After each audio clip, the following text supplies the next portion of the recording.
Assalamualaikum warahmatullahi wabarakatuh. The honorable judges and all the organizing committee for Erlangga English Speech Contest 2021. First of all, let's thank Allah Subhanahu wa Ta'ala who has been giving us some mercies and blessings so that we can carry out Erlangga English Speech Contest 2021 by online without any barriers at all. Hello, let me introduce myself. My name is Anissa Puja Rahman.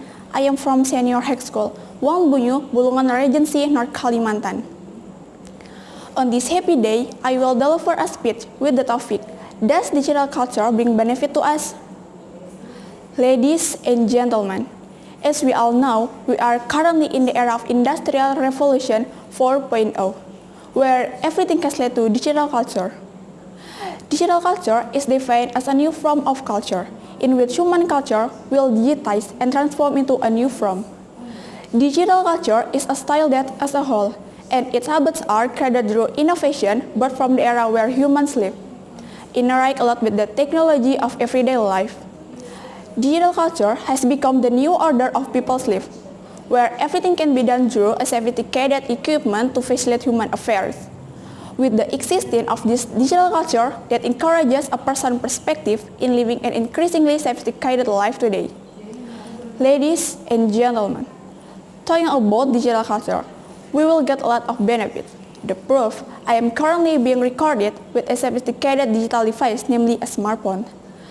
Through this smartphone, we can also easily connect with people in other provinces and even in other countries by utilizing the internet.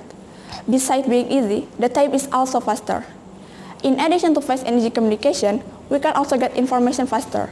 For example, we want to know how many cases of COVID-19 are currently available? Just open the internet, type what we want to find. All the answers to our question are answered quickly. In this pandemic period, we are required to study at home online. Even though we cannot meet face-to-face, but with the development of this digital culture, we can have online meeting using Zoom, Google Meet, and so on.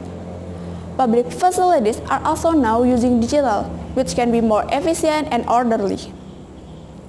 Ladies and gentlemen, there are still a lot of benefits from this digital culture, but not a few people are still abusing this digital culture.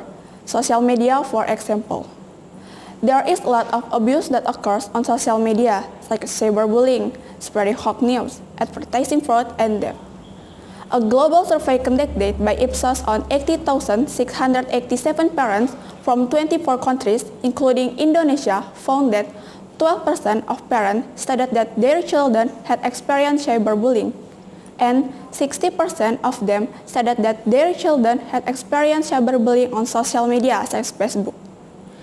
In terms of theft, many hackers have used the development of digital culture to steal money from other people's accounts.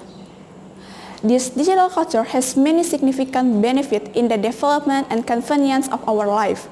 If we are wise in using digital, we can create a bright future and make Indonesia a developed country.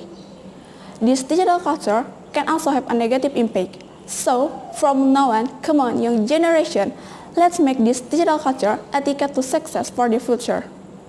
At the same time, it is proof of the success of the nation's children in welcoming Indonesia's progress in the future through our creativity and innovation. Ladies and gentlemen, that's all that I can deliver. I apologize if there is a wrong word. Thank you very much for your attention. Wassalamualaikum warahmatullahi wabarakatuh.